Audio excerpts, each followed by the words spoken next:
28-year-old gravida 1, para 0, whose bag of water just broke and it looks like pea soup. The baby pops out, appears to be full term, but is floppy, unresponsive, and covered in thick goo. All right, you have your scenario. Let's go ahead and get started. Grab your cheat sheets or whatever you're using, but if it's Broslow, red goes to the head and head to the heel. You can clearly see this little baby falls into this gray zone. Now to Scott for your quick tip. So remember from an earlier quick tip that 90% of the babies who pop out do not need CPR. They do not need to be intubated, and they certainly don't need a belly button line with epi. However, the other 10% of the time is when you've got a baby who comes out who's sick as a dog.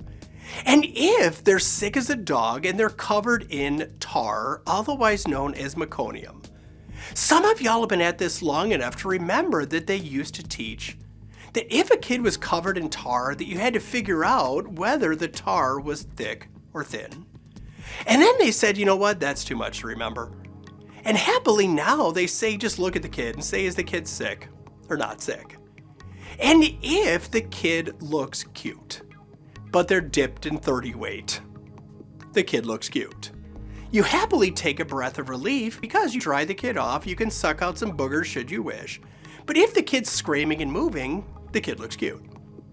The difference is if they look sick. And sick, forget what they teach you in the book, that's too much to remember. Sick in real life meant the kid didn't mind you putting an endotracheal tube down their mouth. That kid was sick.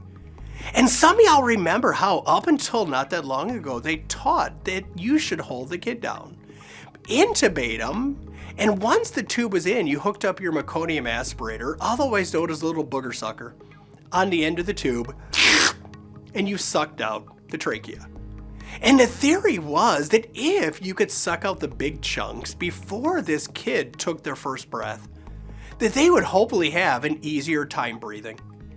However, in the last go-round of NRP, otherwise known as resus for babies, they've happily now suck the meconium out of the trachea out of the equation. The rationale is fancy and multifactorial, but the moral of the story is if a kid is sick enough that you need to bag them, you probably ought to be bagging. And at the end of the day, the primary issue is bagging, not boogers. So therefore, going ahead and intubating the trachea to suck out the meconium is no longer part of the resus process anymore.